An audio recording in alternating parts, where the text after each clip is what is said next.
Guys, what's going on, everybody? Welcome back here to another live stream, my friends. I hope you guys are doing good out there. Glad to have you guys here for another update. It's been a day or so since we last saw you. I think the last live stream we did, I want to say, was coverage day. I think it was what was it? It was the day that we covered the last storms on that last event. I think it was between North and South Carolina. I think that's the last time. Because yesterday I did a video for you guys yesterday. Anyways, but yeah, it's been a few days. What's up, guys? Hope everyone's doing good. First of all, Mark, thank you for the 5, man, right off the bat in the live stream. Also, just recently, Sanity, welcome to Tropical Storm Club, my friend. Thank you so much for becoming a member. That is greatly appreciated, my friend. So, thank you, guys. Much appreciated. Let's see. What's up, Jack? Hope you're doing good. Let's see. Tiffany, Logan, Haley, Roadster Jim, Michael, Crystal. Let's see here. Matthew, we have E-Man. Let's see. And everybody else, obviously, who is joining us. Hope everyone's doing good. But anyways, all right, y'all. Well, we got a bit of stuff to talk about, so let's go ahead and jump on into it. We're going to hop over to the GFS model here first. We're going to look at the differences in the models. Obviously, it's obviously a really good thing to do.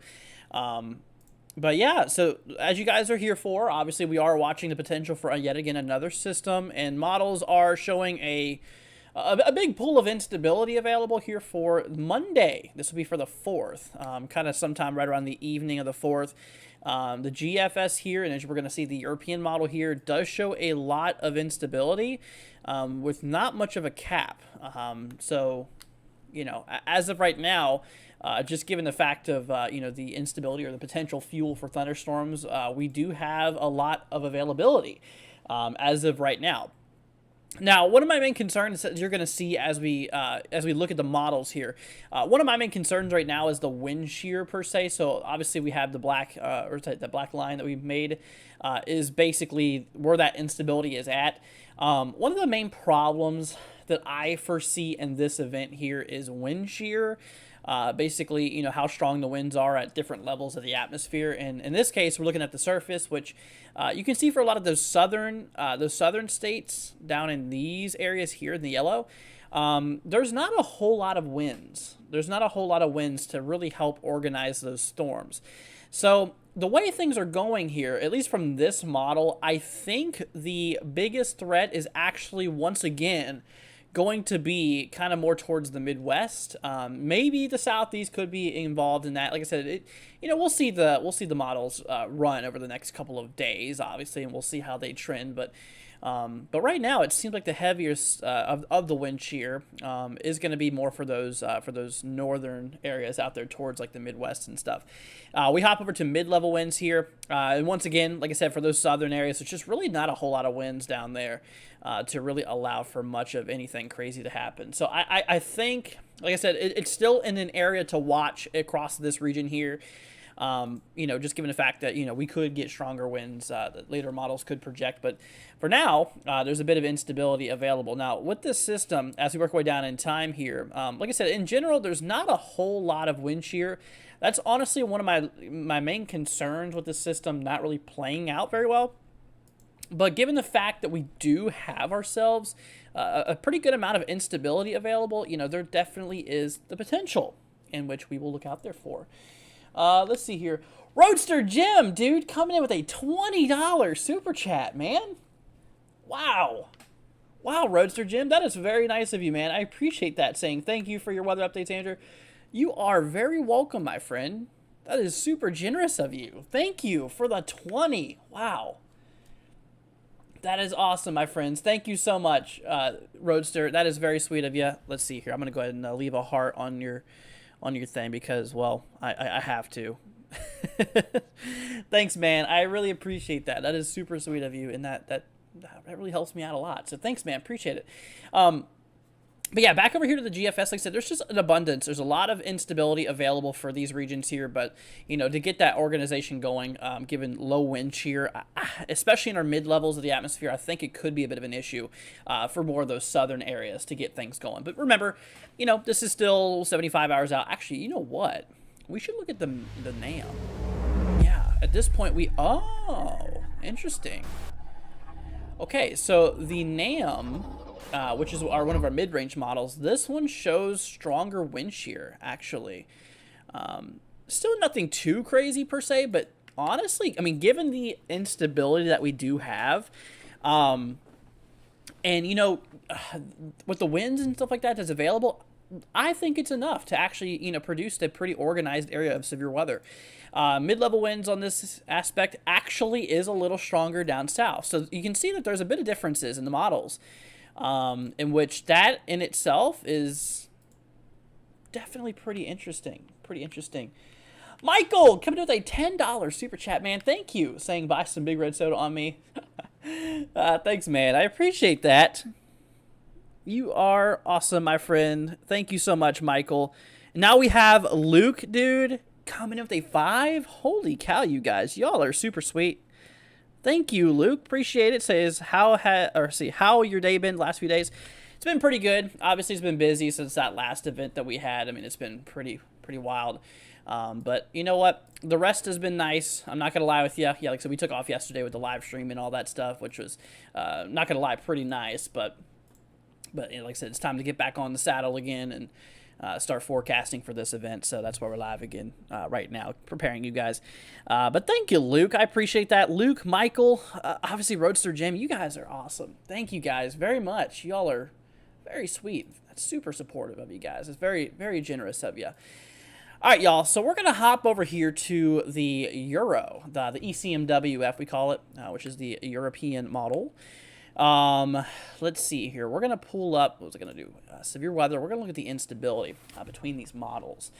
So remember whenever it comes to it, the GFS, the one we were just looking at, did show a pretty big abundance of instability, or that fuel for these thunderstorms.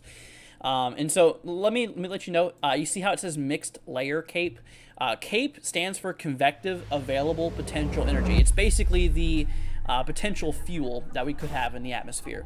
Now notice how it says potential means it hasn't happened yet, and eventually it'll be from potential energy, which energy has not occurred yet, to kinetic energy, which is energy that is in current movement. So when the event comes around here, it'll turn to kinetic energy, going from potential to kinetic. I know it's kind of a little bit of a a little bit of a science lesson with you guys, but yeah, it's pretty important. So anyways, but with this model here, yeah, there you go. Here's the latest ECMWF. Also does show a little bit of an abundance here of instability, working its way across some of those similar areas overall, as you guys can actually see here. This model does show some of that heaviest instability, some of that, the heaviest fuel for potential thunderstorm development out there by Texas, eastern Oklahoma, Arkansas, Missouri. Now, that's going to hop around for the next day or so, or next couple of days until we reach Monday, because, like I said, Monday is going to be the start of the event. I mean, consider today's Friday. This event's not a long-term event. I mean, this is not like a far-fetched event. This is like within our close mid-range of viewing. So this is a pretty close event, a lot closer than you might think, except for Monday. So Monday night will be probably live. SPC, I don't think they've issued a 15% yet. I don't know if they're going to. I know they mentioned the possibility of it. Yeah, they haven't yet.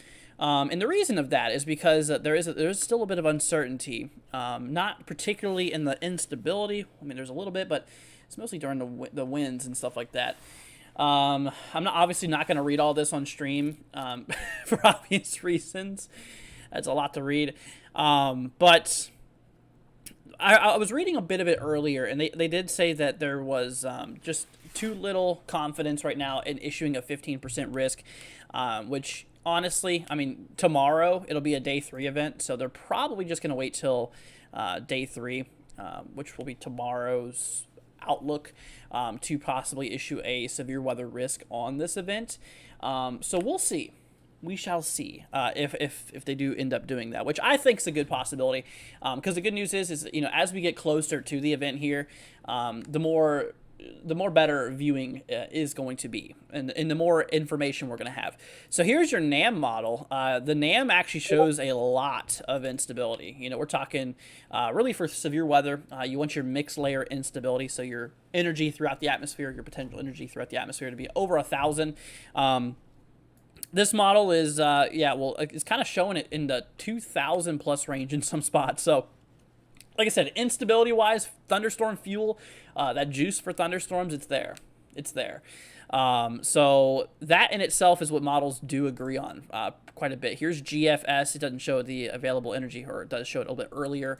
But yeah, still a pretty big pool of instability, reaching its way up here towards the Midwest, and even portions like the western Ohio Valley with the potential of a bit of instability for thunderstorms out there. So, yeah, it's definitely a possibility. It definitely is a possibility. But once again, let's actually hop back to NAM, because I want to look at that wind shear again. This model does show a decent lower level jet. It's nothing too impressive, but it's enough to get the job done and enough to get things going here. About 30-40 knots wind shear, about 4,000 feet off the ground per se. And in which that alone is enough. If we hop over the instability at that given point, there's a little bit of a cap there, but that breaks almost immediately as we continue in the future. So that alone, there is wind shear, there is instability. Our mid-level winds on this one, yeah, is a bit on the lower side. However, I still think, given the environment, things can still convect. And I do think that there will still be some pretty, decent organization in these storms to potentially occur. Because what happens is you have a pool of instability throughout the atmosphere. That is your fuel for the storms. And the winds across the atmosphere, those actually help organize your storm. Because if you had an environment in an atmosphere where there's no winds, but just solid instability, you would still possibly get some thunderstorms, but they would be very short-lived. And what's going to happen is your warm air that's rising up into the atmosphere is going to eventually cool down and then sink right back on top of that warm air that's continuing to rise. So it's basically just going to cancel out and neutralize those forces and then just kind of die. So your storm wouldn't last. But given a strong wind shear environment, given the fact that you have winds throughout the atmosphere, I'll use my little remote control here for an example. So as that warm air is rising up in the air and you get strong winds, it'll actually arc that warm air. Instead of going completely vertical with no winds, the winds will actually push that warm column of air sideways, which separates the air that eventually will come back down to the ground. So it's basically, allowing for that cycle of convection to occur, to where new warm air is coming up from the surface, it cools down, and it comes and sinks in a different location, which allows for the storms to continue to cycle and be more long-lived. That is what your importance of wind shear or winds do in a thunderstorm. Think of the winds. I always say this. Think of the winds as like your engine. We'll just compare this to like a vehicle. Think of the winds as your engine, and think of the instability as the fuel in your gas tank. That is pretty much how this all works out. And winds are very important, not just in the mid levels of the atmosphere, but also really throughout the entirety of the atmosphere. And what it looks like, like I said, there's a decent lower level jet here with this event, according to NAM, which also is one model, by the way. It is just one model, so it should be taken lightly, to give you what this model says. That's why we look at different models to, gather a better understanding.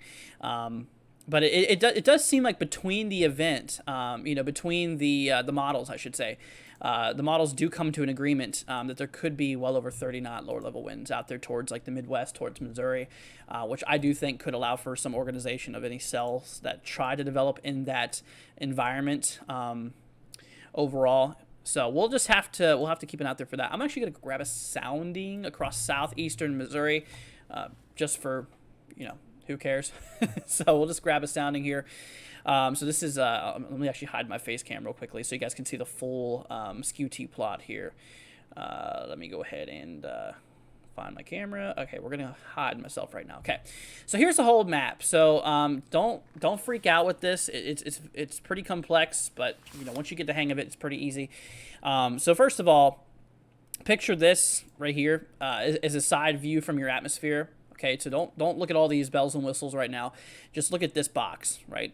So here's our ground. This is the ground level. This is where you are currently sitting right now, I hope. So that is our ground there. And the red is our temperature, right? So our temperature, and here's our little chart here showing us degrees in Celsius temperatures. So you can see that the freezing point throughout the atmosphere is right here. So all this is below freezing, all this is above freezing. Well, I'm not going to get too much into that, but what I really want to talk about in this on this skew-T plot is our wind shear, in which at the surface, that ground level, so this is right at the ground, the winds are pointing to the north, according to these wind barbs at around, about 10, 15 miles an hour, about 10 knot wind barb there. So the winds are pointing northward. Now, as you go up in the atmosphere, so here's 6 kilometers. So here's our altitude representation. Here's 9 kilometers. Here's 12 kilometers. Here's 3 kilometers. There's 1 kilometer. And, of course, that's 0 kilometers, right? So you can kind of see it as we go up in the atmosphere. So here's our winds. These barbs, they show us wind speed and wind direction. So remember at the surface we were talking about, these winds are pointing north, which is very important. And as we rise into the atmosphere, you see how the winds go from north pointing to actually east pointing. You can see how the winds change direction as we go up in altitude, which that is very important. And not only are they increasing, not only is the wind direction changing as we go up in the atmosphere, the wind speed is actually changing as well. Now, the direction of wind changing, we actually call this directional wind shear. Is basically whenever you have those wind barbs that change as you go up in altitude, showing that the wind's direction is changing as we rise higher in the atmosphere. And there's something called speed shear as well, which basically measures, it's basically showing us that, the wind speeds are increasing as we go up in the atmosphere. So bottom line is these winds are changing directions, right? They're changing directions in the lower atmosphere, pointing directly north. In the mid-atmosphere and the high atmosphere, these winds are pointing relatively east-northeast. So that change in wind direction and the increase in wind speeds as we go up in the atmosphere is a really key factor to organization of storms and their potential. And in this case, since we have that lower level wind directional change, we hop over to this graph here, which this is called our hodograph. So picture this is a big compass. We have north, we have south, we have east, and we have west. So in this case, you can see how the winds at the lower atmosphere, they were pointing north, so our graph starts off pushing north. And then as we go up in the atmosphere, this represents our wind speeds. So as we go up, you can see the wind speeds increasing, and we're changing directions. And so we end up with a kind of a hook-looking hodograph here, in which this hodograph is representing, like I said, wind change or wind speed change and wind direction change as we go up in the atmosphere. So these hodographs are very important in definitely measuring our lower kinematics, our lower wind shear. Which in this case, with that curvature, whenever you see kind of a curve like that, that shows that the winds are changing directions and they're changing speeds as you go up in the atmosphere, which that is a tornadic concern.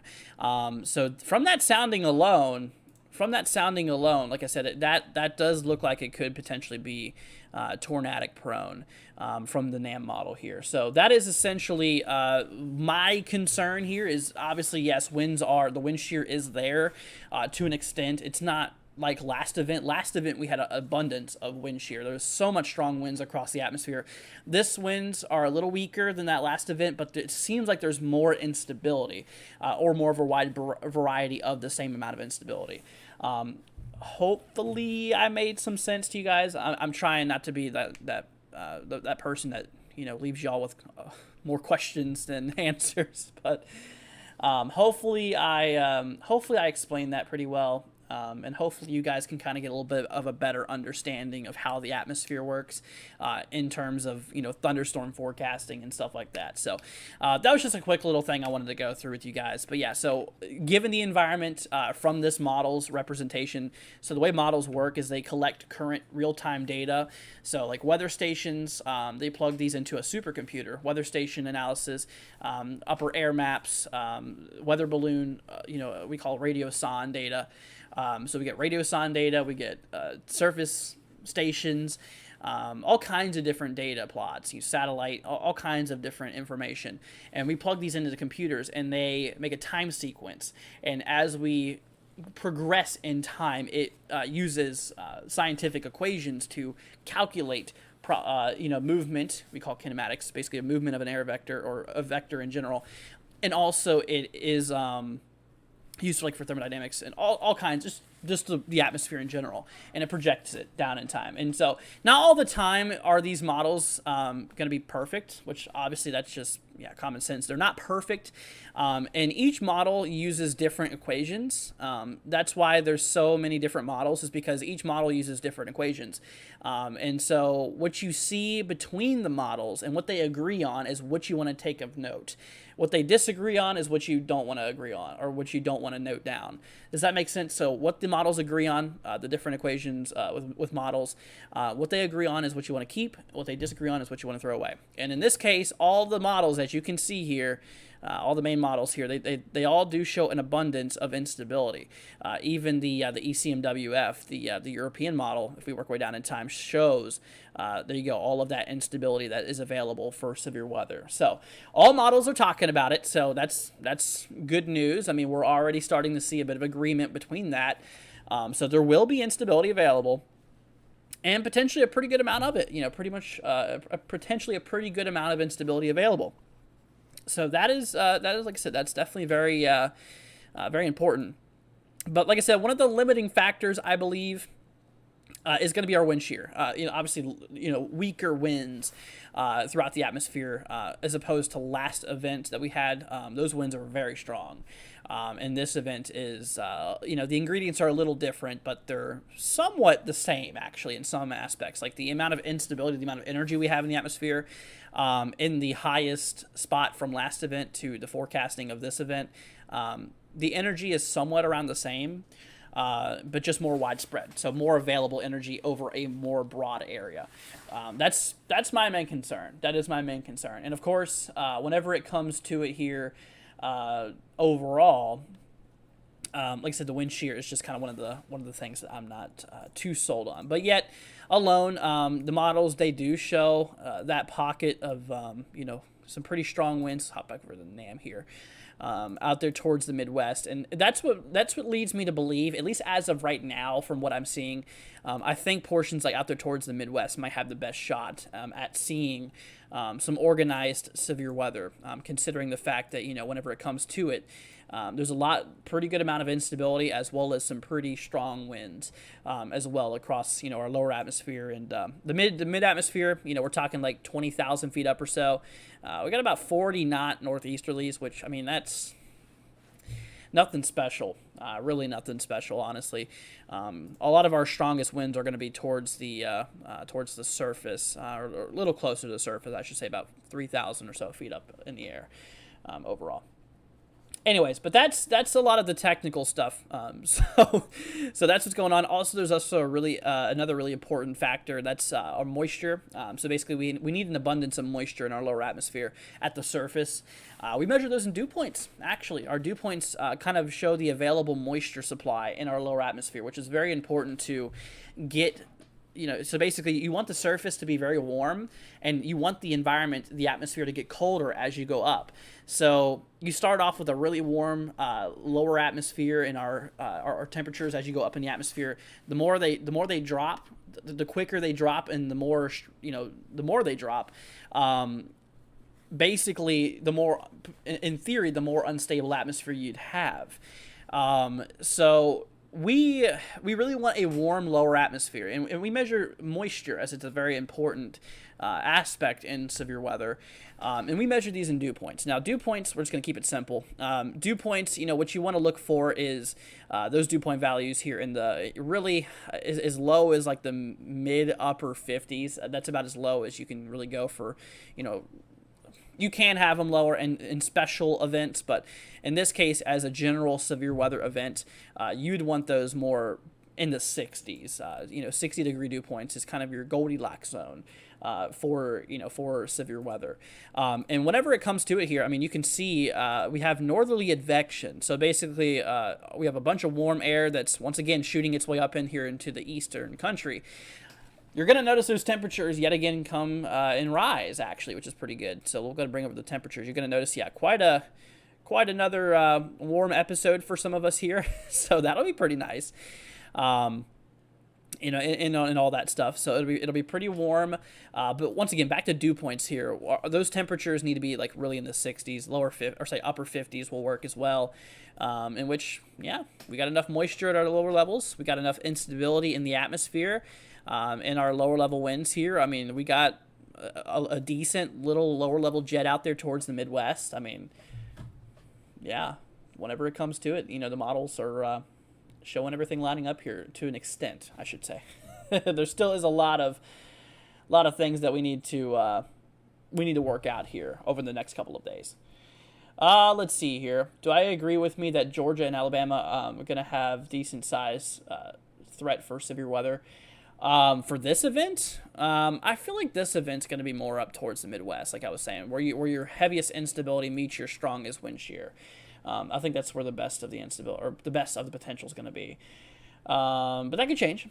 Models as they calculate new information, new data, then we could get a new perspective. So we'll have to see. Anyways, let's see. We're getting bad weather for Sunday. If you have time. Kind of give me a little more information in Missouri. So it'll actually be for Monday, Kyle. That's kind of the event we're talking about here. It's going to be for Monday. So if we go back here to Sunday, there's just not any instability. No fuel for thunder. That's weird. No fuel for thunderstorms. But that'll come in for late Sunday. Honestly, maybe even early Monday. Or sorry, late Monday, late Monday, early Tuesday. Dude, holy cow. You get to talking so fast, stuff like that happens quite often. Oh, buddy. All right. Any severe weather for, let's see here, is that Hot Springs, Arkansas? So Arkansas would be a potential area for severe weather. I mean, you can see for your self. Here for late Monday, 21 Zulu Monday, into 0 Zulu Tuesday. This would be evening of Monday, around 0 Zulu Tuesday. And given the fact that, here's Arkansas, instability, throughout the atmosphere, we call this mixed layer instability, MLK, mixed layer convective available potential energy. So all of the potential energy does cover majority of the state. So in theory, there should be enough instability to create storms. And with the lower level winds, we have about 30 knot lower level jet according to NAM, which, could cause some organization of storms to occur, and which I do think this would be one of the better areas to see severe weather. Honestly, like I said, there's a point where you have our strongest lower level winds, which will be very important for organization of the storms. And of course, we have our instability, the heaviest, a little further south. So it's like that point where they both intersect. Seems to be targeting like Missouri, Arkansas for now. But remember that could change. Mid-level winds here being the strongest. Yeah, you can see more northwest. So not everything lines up perfectly here, but I think it is enough to get things going. In which some of our heaviest instability, potential energy here, I should say, for severe weather would be somewhere in this area. And you can see that little block where they meet here. That would probably be the best area for severe weather, organized severe weather, I think. Given that that's the part where you have your strongest lower level jet and your best mixing ratio between wind shear and thermodynamics, or in this case, Cape. Alrighty. Anyways, so hopefully that made some sense for you guys. But yeah, that's what I'm thinking. I'm thinking it's going to be more of an Arkansas, Missouri event. But of course, given the fact that there is instability otherwise, I mean, you can have pockets of stronger wind shear. Not always is the atmosphere going to be perfectly straight going. You are going to have some turbulent pockets where some areas of the atmosphere could be a little stronger than the areas surrounding it. So that could allow for localized severe weather to occur in some of those areas further south. I'm not saying that we're not going to have any threat down there, but that's just, if I was to pinpoint right now what I think is the biggest area, it's going to be like anywhere towards like Arkansas, Missouri, but things can change, man. Things can change. All right. Let's see. I'm going to get to some questions. Let's see here. I think it's going to be a hail event. I mean, let me grab a sounding. I'm going to pull one up here for our Central Arkansas. Let's just grab a NAM sounding here and see what this says. So yeah, our wind shear column is once again, our winds are not the strongest, but they are enough to allow for things to go. I agree with you. I think hail could be a big possibility, given the fact that we have a moderately dry mid-level atmosphere that, especially with increasing Cape, between the negative 10 to negative 30 Celsius zone. So basically between here, and right here, this is our hail growth zone. Particularly, I drew this very bad, but this is our hail growth zone, and I mean, given the sounding here, there definitely could be some large hail. It also depends on vertical velocities and how much our updraft, how big of hail our updraft can hold. It's also a very important thing, and considering that there's not much wind shear in our atmosphere, it could be possibly limiting. I think our vertical velocity could be pretty strong, though, given the some pretty steep lapse rates in our mid atmosphere. So that I do believe is a possibility, but we'll just see. I think Cape could be higher because global models amount of instability. See, showing way more happens. Yeah, that's true, Alice. And actually, the model we're looking at now is a NAM, which is the mid-range model, which does agree on more heavier instability. For an example, you can see some patches of green, which is representing over 2,000 joules per kilogram throughout mixed layer, throughout the atmosphere, versus like GFS here, which once again, kind of a large global model. This one shows lower instabilities of only about 1,000 joules per kilogram, so almost double from our mid-range models. So yeah, no, that happens. That happens a lot. And actually, like I said, long-range models such as the GFS or the ECMWF are really not the best models to look off of for instability. That's why I always stress it's always more accurate when we get to mid-range models, because we can have more of a better understanding of the thermodynamics in the storms, as well as a better understanding of just overall the storms in general. So anyways. Alrighty, let's see. Far out solid sounding for next Friday, Southeast Alabama, Southwest Georgia. Photograph look favorable this far out. Let's see, for when? For Friday? See, at that point, that's too far out, yeah, for next Friday. Yeah, not a lot of instability either. I mean, while the kinematics might be there, I do see a little bit of a surface low developing, possibly for Wednesday, but there's not much cape on that. There's not much instability. Even though, like I said, it's like making a cake. If you have too much of one ingredient or too little of another, it can throw off your balances, and you could literally turn out to a bad event. It's exactly like that, actually. You got to have a right amount of instability with just a right amount of kinematics, or we'll say wind shear in this case, in order to make a system really work. And even if the photographs, I mean, you can have a photograph looking very concerning, but there could be no cape, and that would mean absolutely nothing. That would mean literally absolutely nothing. So, yeah. Will the SPC put an outlook for the area? Probably not today. Maybe tomorrow. Maybe the day 3. Tomorrow will be the day 3 for Monday, so we'll see. I think that's when they could do it, but yeah, we'll keep you updated. I'll do another live stream tomorrow too, guys, to keep you all informed with everything. Let's see, Kyle, thank you, no problem. Let's see here. Haley, we'll continue watching your area. It's a possibility, given the fact that you're in Missouri. But it seems like mostly it's to your east. But once again, that's where models do change. They could change still. Will there be severe weather in Georgia? I mean, theoretically, it's possible over the next couple of days. Could get a couple storms, but we'll see. We'll see. I think more of the threat is going to be more to the northwest of Georgia for the most part. I hear my Discord going off here. Let's see here. What's up, kids? Hope you're doing good. Let's see here. Trying to get some of these comments. Looks like I got through a pretty good amount of them. Okay, cool. You know what I forgot? I forgot to talk about the big stuff. The snow. Did y'all hear about all that? Here, let me bring you over here for a minute while I pull this up. Oh, whoa. What the heck? Was that a tornado warning earlier? Dude, there was a tornado warning in California earlier. Oh, no. Oh, hold on. I need to pause that. Huh. That's interesting. Yeah, there was a tornado warning in... It's no longer in effect. It's no longer valid, but in California, east of La Grande, there was...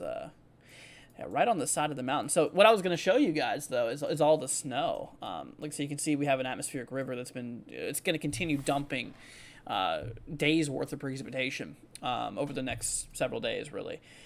And it has been. And the totals are going to be well over 70 inches across those upper elevations, which is absolutely nuts. Let me find that photo. I think it was National Weather Service. I think it was this Weather Service office that posted this. Oh, man. I forgot which one it was. No. Oh, man, I forgot to... Let me pull it up on my phone. I think I have... what office put that? They put an update on the snow totals, like total, and it was pretty wacky. Let's see. Oh, here we go. I think I found it. Hold on. Yeah, I mean, I think we're talking like over 80 plus inches, 90, some areas up to 100 inches in those in those upper elevations of California. Trying to find the weather service that put that. I thought I found it, but that's not it. Shoot.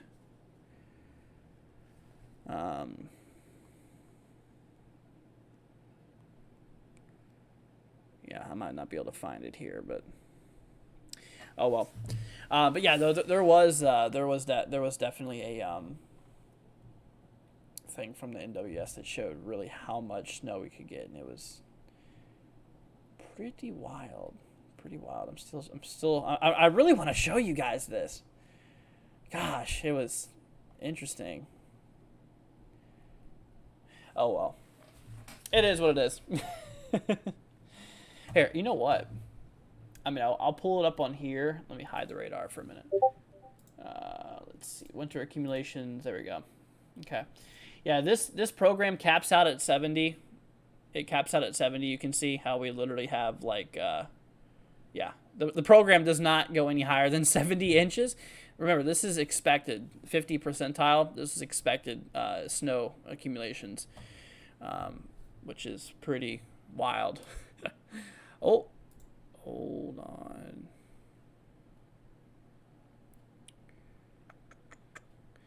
Man, I keep on wondering where. Who gives me?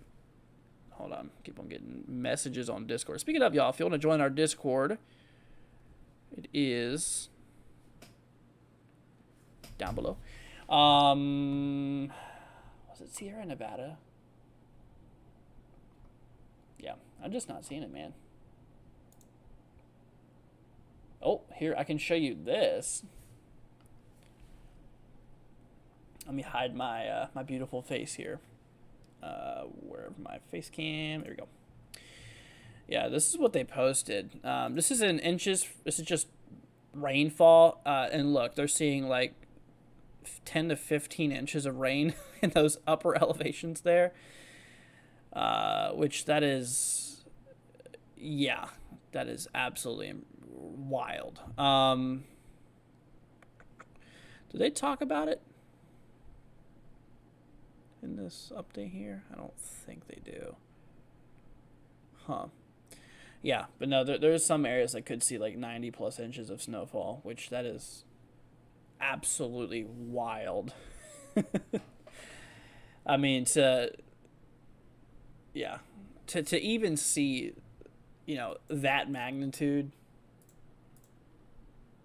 that's pretty crazy. Let's actually hop over here for a minute, y'all. We're gonna bring up this. I wonder if they added any flooding threats. Let's see. I don't think they added flooding threats for this event. I don't think it's gonna be as much of a problem like for flooding per se. Hydro outlooks here. Day 2, there's nothing. Day 3, yeah, they literally have nothing issued right now. First day of meteorological spring. It's time to sow. Yeah, that's pretty crazy. It's pretty wild. This is, I mean, this is definitely one of the heaviest snows I've seen up in some of these regions here. Is this one? Oh, here we go. I mean, this is, oh yeah, there you go. Here's something. This is not the exact one I saw, but you see right there. So the graph in the purplish pink color. Yeah, you can see how this is in inches, and well, this is, yeah, over 100 inches of snow in some of those pink areas. Just crazy. Oh, buddy. Yeah, quite a. Well, there's all the snow that a lot of people have been wishing for. Buddy. Yeah, that's. I couldn't even imagine that. You know, just how. Let's see. Yeah, I really couldn't even imagine that, honestly. Just having 100 inches of snowfall, like, that is wild. All right. Anyways, well, we're gonna hop back to severe weather here again. So that's obviously the main subject here. I got a 0 Zulu run. The new NAM model just came out. Ooh. Looks like there's some more forcing. Stronger cold front, or sorry, stronger push from that front across Illinois. Maybe there's definitely a lot of instability available. Let's see, what about the winds? Yeah, still most of our wind shear is going to be located up in the western Ohio Valley portions of the Midwest here. Yeah, I mean, look, there is instability that reaches that region up there, like Indiana, Illinois. Let me grab a sounding right there towards Indianapolis. Let's just see what the new NAM has to say here. Just want to point this out here and see what this one shows. All right, small photograph, but it is hooking, so the winds are veering with elevation, which you can see in our column here. Wind direction's almost a little northwest. That's pretty interesting. But basically northerly lower level winds, and they slightly change and then they change back. That's really interesting. But in our lower levels there, yeah, I don't know. We'll see. We'll just have to see there. But yeah, regardless, this is a potential prone environment to, might be a little capped out in that lower altitude, even up here towards 3 kilometers. It looks like parcel could slow, if not stop. That's more of me just talking to myself here, y'all. Yeah, so a lot of the instability, a lot of the thunderstorm juice is once again going to be down there towards the south. That's what the new NAM is showing still. Some of our strongest amounts of instability is going to be out in those regions with, some of the strongest wind shear is going to be across, like, once again, the western Ohio Valley and Midwest. Let's see here. Let me grab a sounding right here. Kind of that mixing point, where your strongest winds are versus your strongest instability. Let's see. Interesting. Yeah, our mid-level winds are very weak in this case. Not very strong mid-level winds. Mostly, the strongest winds really are in the lower mid altitudes. But yep, I mean, winds are pointing the right direction. We do got that veering motion still. So, I think a couple tornadoes could be possible out of this event here, y'all. Let's see. Yeah, I don't think RAP goes out this far. I think RAP's only a 51 hour, sorry. Yeah, so not quite the RAP yet. Not quite the short range. We're kind of still a mid-range support, but anyways, well, I mean, there it is. There it is, my friends. I mean, it looks like it's certainly going to be enough instability for thunderstorms, and it really just lines up to our winds and where they're going to be in place and how strong, what direction they're going to be facing. Kinematics is really the only concern I have in the storm here at this point. I mean, we got enough upwelling, enough northerly advection, bringing a lot of moisture to our lower atmosphere at the surface. So that I'm not worried about either. I'm not worried about their storm's inflow. I'm not worried about the thermos at all, actually. Thermodynamics are pretty good. The instability, the thunderstorm energy, and all of that, I am not really worried about. That looks pretty well set. Once again, moisture as well. I think we're pretty good. Just those winds, man. Just those winds, in which we do have that surface low right up here towards Illinois, Wisconsin. It depends on if that grows in strength. If that gets stronger, those winds are obviously going to increase and become more broad. It just depends on the strength of that low, that vortice there. And whenever we learn more about that, I guess it'll really help us to understand just how potentially, how potentially well this event could play out. Is there a threat for severe weather in Houston? As of now, no. Like I said, you're in one of those regions where storms won't really organize too well, I don't think, because our winds are pretty weak across our atmosphere. You need some decent, I mean, it doesn't have to be always really strong, just something to get those storms organized. I think storms would have a hard time organizing given the models and what they're trending right now. But there is definitely enough instability. There's a lot of instability. Or fuel for thunderstorms. So if we get an uptrend in wind shear, then maybe we can make some more things happen. But at least for now, it's pretty limited, I think. Let's see here. But yeah. Anyways, folks. But yeah, so we'll just have to keep an eye on it. Once again, other models like GFS, once again, they do show the same thing. ECMW, what I want to do. Yeah, let's look at the ECMWF regarding the, let me refresh this page. Let me look at the Euro regarding the wind shear. So there is, let's see, forecast hour 75 on the 18 Zulu ECMWF. So once again, the Euro also shows a lot of energy for severe weather potential, or for thunderstorms, really. But let's see. Let's look at those wins. 850 millibar. Once again, forecast hour 75. The euro shows, wow, really nothing. Yeah, there's not a whole lot of wins to work with here. Our wind shear is pretty weak. Wind shear is pretty weak in some of those areas there. So we shall see. Let's see here. Kathleen coming in with a $10 donation on Cash App, my friend. Thank you so much, Kathleen. Let's see if there's a Venmo. That's very sweet of you, Kathleen. You really didn't have to do that. Let's see if I can hop on over here. All right, let's see. Oh, well, thank you so much, Kathleen. It doesn't look like there was a...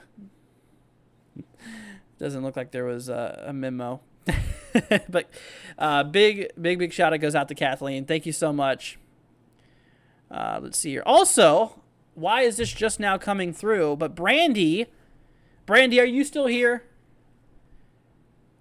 Coming in with a $5 donation on Cash App as well. Yeah, my Cash App's just notifying me. Is this one old too? Is this just happened? I am so sorry. Dude, Cash App just notified me of this. Yeah, Kathleen sent this in like 30 minutes ago, and Brandy did like a few minutes before that. So, okay, so Kathleen and Brandy, are you guys still here? And if so, thank you for the donations, guys, on Cash App. That's very sweet of you. Like I said, y'all definitely did not have to do that. Y'all definitely did not have to do that. Yeah, I'm just sorry that I didn't get notified sooner. You know, I don't know what's up with that. It's just dumb. But once again, thank you guys. Appreciate it. Y'all are very sweet. Anyways, but yeah, back over to wins here. See, forecast hour 75. So yeah, lower level wins are pretty weak. Let's try mid-level wins here. I'm curious to see. Oh, forecast hour 75. Yeah, so we do. So okay, here's the problem. So our jet stream, obviously you can see where the jet stream's at. This is our strongest. This is where the jet stream's at. Yeah, right in there. If I keep that there, remember forecast hour 75. If I keep that there, and I hop back over the instability, we have to zoom down here again. So 75, is that it? Yeah, so it's right in there. And you can see how the instability is a little south of our jet. So yeah, see that you can kind of see the problem here. You need those winds to be right over that pool of instability to really get organization and all that stuff to kick off with these storms. But that's really the only thing that's holding this thing back. I think is just our weaker winds in those areas. We have the supportive winds up here, and we have the supportive instability down here. But it's just if they can mix and where they mix here. Let's see here. Golden Arrow says, "Here's my memo, Drew. Thank you for doing photographs and soundings." Yes, I'm still here. Good. I'm glad that you're still here. Thank you. Appreciate it. And you are very welcome, my friend. I am glad to help out. I am really glad to help out. Once again, thank you for that. It's very sweet of you. You really did not have to do that, my friends. Let's see here. Yeah, jet instability, not alignment. Yeah, that's my only concern right now. But I mean, even little amounts of wind shear can organize some storms to potentially become localized severe. So I'm not saying that I don't think there's going to be no potential for severe, which I really do. I do think that there is still going to be a potential for quite a decent amount of severe weather, but it would be more significant if we had stronger winds, is what I'm trying to say. So, anyways, let's see here.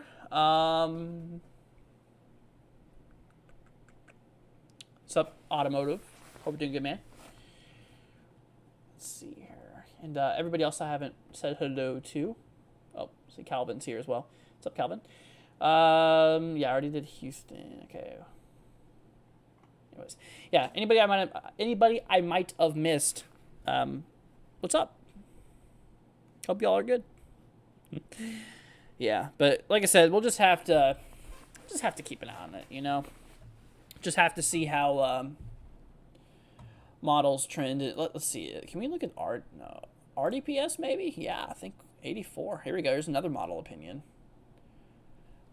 First of all, let me bring up. Does it have? It doesn't have mix layer, but it has surface cape, which that's something. All right. So yeah. Look at that. So all models they do show it. Yeah, there you go. There's surface cape from RDPS, which is the Canadian version of like the GDPS, or sorry, the Canadian version of NAM, I think. GDPS is not an American model.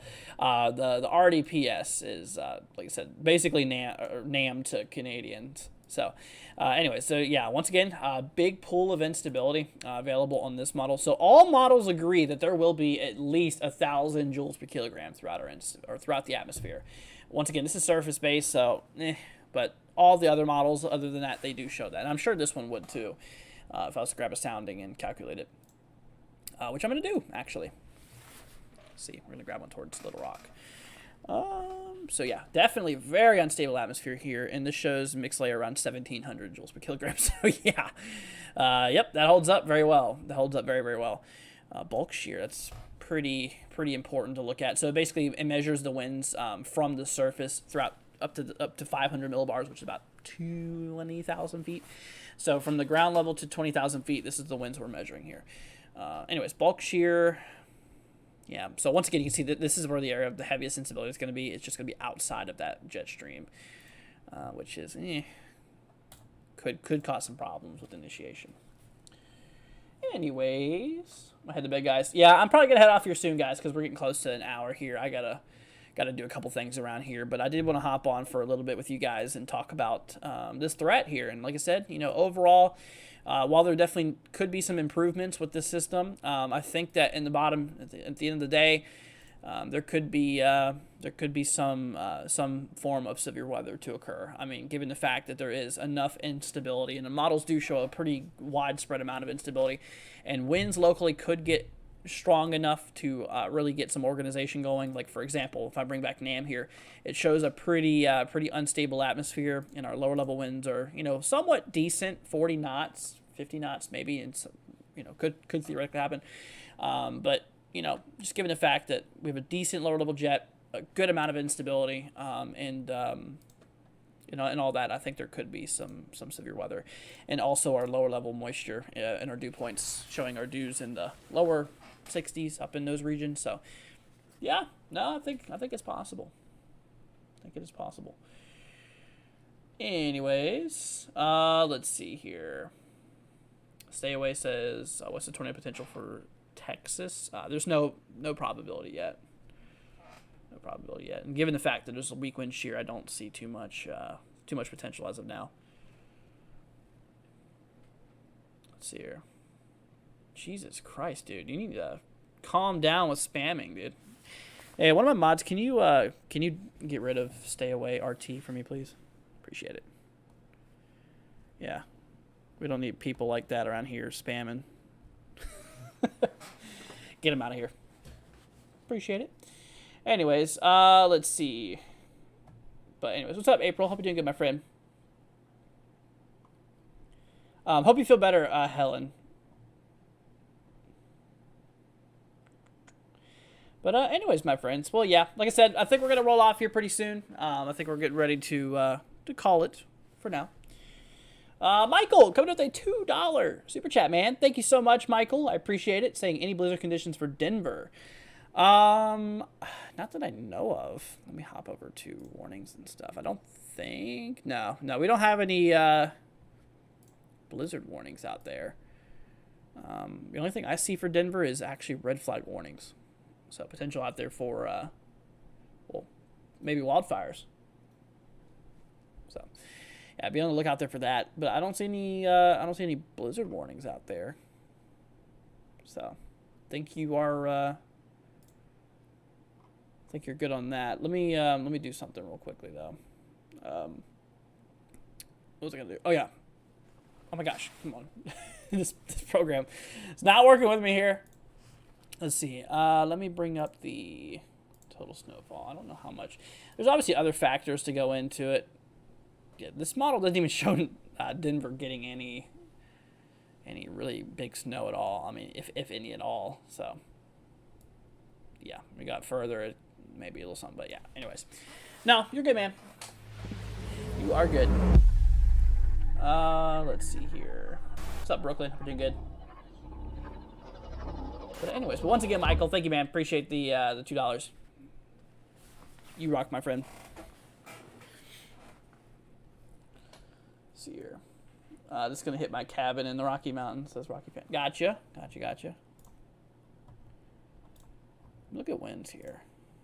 Pull up nation view. So it's something I'm going to look at real quickly before we roll off here, y'all. So it looks like it could get windy out there towards the central Midwest here for the late second into the early third. Yeah, it could be gusting in 40s out there towards like eastern Kansas, according to Blend here. So a little bit windy out in some of those regions there. Anyways. Let's see, it's a storm system for next week because it doesn't look like that impressive compared to what the models have shown earlier today, unless they're showing next storm system right behind us. No, April, this is for Monday. But have you seen the latest NAM and all that stuff? Let me show you. Yeah, the one thing that I'm mostly concerned about is wind shear, given the fact there's not a whole lot of wind shear, but there is a decent amount of instability. All models do really pick up on that. ECMWF, GFS, they all pick up on a pretty good amount of instability, but maybe a 40 knot, 30, 40 knot lower level jet possible across the Midwest around that time where we could have an overlap in 1,000 plus joules per kilogram mixed layer. I mean, that could happen. I think your best chance would be towards Missouri is what I'm thinking, but yeah, we'll see. I mean, yeah, wind shear is not the strongest. I mean, of course, mid-levels too. Mid-levels are very weak. We do got a jet across the northwest of that, though. But anyways. Alrighty, friends. Well, like I said, I think we're going to roll off here pretty soon, y'all. Yeah, we just hit an hour of streaming. Our typical forecast streams only last about an hour, usually. And plus, I got some other things I got to do, my friends. Yeah, I got some other things I got to do here. But like I said, we'll keep you in the loop. I'll do another live stream tomorrow to keep you all informed. And we'll be live probably a little earlier tomorrow. I'm thinking maybe around anywhere from 6 to 8 o'clock. Eastern time is somewhere when I'm going to go live. So, anyways. But I hope you guys enjoyed it. If you did, please consider leaving a like and hitting that subscribe button. Also, y'all, check out our cool merchandise, y'all. We got some pretty cool stuff on our merch page. So if y'all want to check that out, it is in the description. And we got some pretty cool stuff on there, including this hat right here. So yeah, check out our cool hats here. We got some pretty cool tie-dye ones, all different kinds of colors. My girlfriend has this one, which she left here, of course. But yeah, pretty cool hats. All kinds of cool stuff. We got some cool shirts. We got some cool polos. Actually, I have this polo here. Got some mugs. Got a notebook. Pretty cool stuff, y'all. So if you want to check all that out, it is in the description down below. So go to the description of the video and pull it up. Oh, and Nightbot just actually put up our merch page. So there you go. If you want to check out our merch, it is right there. The Nightbot just posted. Anyways, my friends, well, once again, if you're not subscribed already, make sure you do yourself a favor and hit that subscribe button. That way you guys can be weather aware and weather updated. And, all right, folks. Well, let me go ahead and do a big thank you to our donators before I roll off here, because we did have a pretty good amount of support from you guys tonight, which I appreciate very much. You guys are awesome. I love y'all. And like I said, thank you all so much. So let's see here. We had ourselves a donation come in from Mark. Mark was our first donator. So shout out goes to Mark Alexander. We had, let's see here, Sanity. I have no idea how you say your whole name, but Sanity became a tropical stormer. We had a big donation coming in from Roadster Jim. Once again, thank you, dude. Appreciate it. We had Michael. We had Luke. We had Michael again. And let's see here. Let me go ahead and pull up our Cashapp here, because we did have 2 donations on Cashapp, which once again, you guys, y'all definitely did not have to do this, but you know me, at the end of every live stream, I like to go over our donators and once again give them a special thanks overall. But anyways, but then for Cash App, we had ourselves Kathleen, as well as Brandy. Thank you guys, much appreciated. Much love to y'all. And all right, folks. Well, that's gonna go ahead and wrap it up for tonight. Y'all have a wonderful, wonderful rest of your night. And like I said, we'll catch you guys in the next one. And alrighty. Y'all take care. Have a wonderful, wonderful rest of your night. Language, Drew. What did I say? Did I say a bad word or something? My bad if I did. Anyways, y'all. But yeah, stream's heading off here in 2 minutes, y'all. So go ahead and say goodbye to your friends, family, anybody you're hanging out with in the chat. And alrighty. You guys take care. Have a wonderful, wonderful rest of your night. And we'll see you guys tomorrow. Peace out, my friends. See you in the next one.